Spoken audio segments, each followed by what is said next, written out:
में आप शामिल रहे, क्या संदेश देंगे? देखिए, आज राष्ट्रीय एकता दिवस है। सरदार वल्लभ भाई पटेल जो आधुनिक भारत के निर्माता कहे जाते हैं, उनकी जन्म जयंती है। इस अवसर पर प्रदेश सरकार की तरफ से, शासन की तरफ से भी निर्देश हुए हैं और हम हर साल मनाते भी हैं। लगातार इस तरीके के कार्यक्रम जिससे राष्ट्रीय एकता के प्रति लोगों में जागरूकता हो, लोगों की भावना, ऐसी भावना उनके अंदर आवे, इस बात के लिए आज पूरे दिन प्रोग्राम है। सुबह क्रॉस कंट्री रेस भी की गई है लोगों को जोड़ने के लिए। उस दौड़ का उद्देश्य यही है कि लोगों को हम उससे जोड़ पावें, इस भावना के साथ जो राष्ट्रीय एकता से जुड़ी है उस भावना के साथ जोड़ पावें। और आज यहाँ नगर निगम के टाउन हॉल पे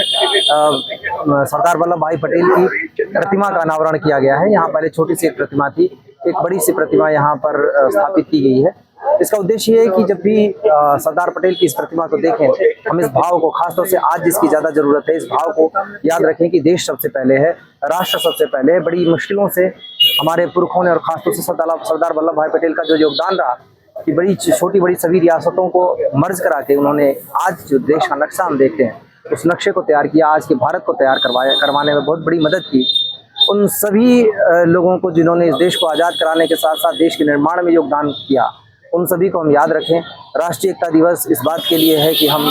चाहे जिस भी संस्कृति, जिस भी भाषा, जिस भी समुदाय के हों, हमारे लिए देश सबसे पहले होना चाहिए। ये सरदार वल्लभ भाई पटेल का संदेश सभी के लिए रहे, खासतौर से जो हमारी अभी की जनरेशन है, जो सोशल मीडिया पे बैठी हुई जनरेशन, बहुत सारी चीज़ों पे हमारे जो पुरखे हैं, हमारे जो इतिहास पुरुष हैं, उनके बारे में बहुत सारी चीज़ें बड़ी सहूलियत के साथ अनाप शनाप कह सकती है। उसको इस बात को याद रखना चाहिए कि जिन हालातों में सरदार वल्लभ भाई पटेल जैसे बहुत सारे लोगों ने इस देश को एक करने, इस देश को आगे बढ़ाने, इस देश के भविष्य की नींव रखने में जो योगदान दिया है, वो योगदान आज नहीं, कल नहीं, हमेशा के लिए याद किया जाता रहेगा। राष्ट्रीय एकता दिवस के अवसर पर और सरदार वल्लभ भाई पटेल के जन्म जयंती के अवसर पर यह भी याद रखने की ज़रूरत है कि उन्होंने जो देश में प्रशासन का जो ढांचा चुना था, जो नौकरशाही चुनी थी, उस जिस भावना के साथ चुनी थी, वो थी सेवा परमो धर्म, सिविल सेवा। हमें सभी ब्यूरोक्रेट्स को भी ये बात याद रखनी चाहिए, मेरे जैसे बहुत सारे लोगों के लिए, कि हम जनता की सेवा के लिए हैं। हमें जो जितने सारे अधिकार, शक्तियां दी गई हैं, वो इस बात के लिए दी गई हैं कि हम लोगों की समस्याओं का समाधान कर सकें, न कि हमारे किसी भी कृत्य से, हमारी किसी भी शक्ति से, किसी भी चीज़ के प्रयोग से जनता को किसी तरीके की तकलीफ हो। और ख़ास तौर से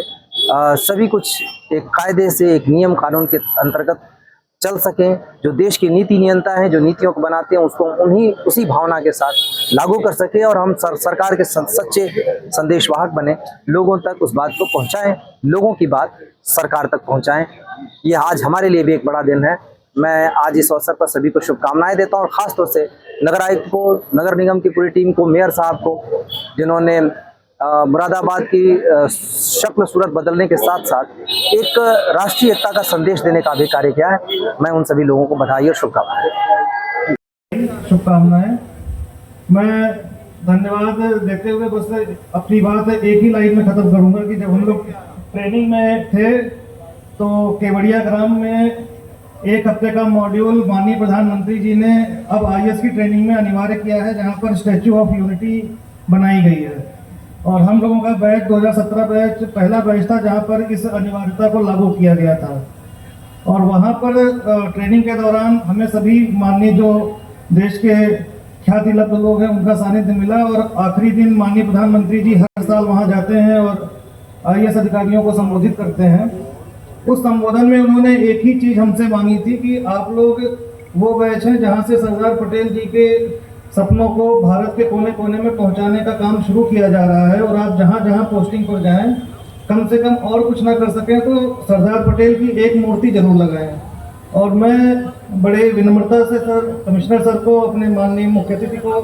ये याद कराना चाहता हूँ कि SDM शिप से लेकर और नगर आयुक्त तक की कुर्सी तक तो मैंने इस वचन को निभाया है, और माननीय प्रधानमंत्री जी ने जो हमें संकल्प कराया था उसको निभाया है। और आगे भी हम ये चाहते हैं कि ये मूर्तियाँ सिर्फ एक विशेष दिन पर आकर माल्यार्पण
आज के दिन विचार करने का दिन है कि 40 वर्ष बाद उनको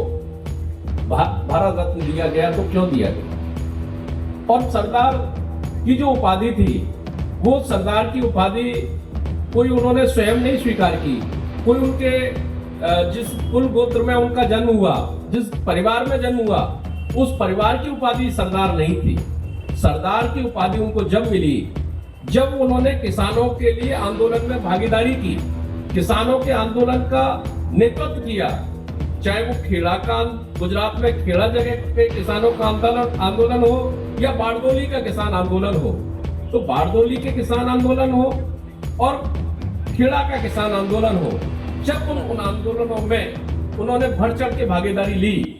तो उस भागीदारी का परिणाम था कि सामान्य समाज ने उनको सरदार के रूप में प्रतिष्ठापित किया, उनको महत्व दिया और उनको सरदार घोषित किया गया। और लौह पुरुष के रूप में, लौह पुरुष कोई आज के टीकाकारों ने उनके बारे में नहीं लिखा। लौह पुरुष के बाद, लौह पुरुष भी जो उनको कहा गया, वो परम पूज्य राष्ट्रपिता महात्मा गांधी जी ने किया और उनको जिम्मेदारी दी, जिस जिम्मेदारी की चर्चा आज आदरणीय कमिश्नर साहब कर रहे थे और हम सब लोग जानते हैं कि 500 से अधिक जो रियासतें थी, आज हम और आप कल्पना करें कि कोई बहुत छोटा विषय हो, परिवार के झगड़े सुलझाना कितनी बड़ी समस्या होती है, लेकिन देश में उस समय जो 500 से अधिक रियासतें थी, जिम्मेदारी प्रथा थी, उन सबको उस कॉज के लिए, भारत माता की जय के लिए जोड़ने का काम, ये कोई छोटा काम नहीं था, बहुत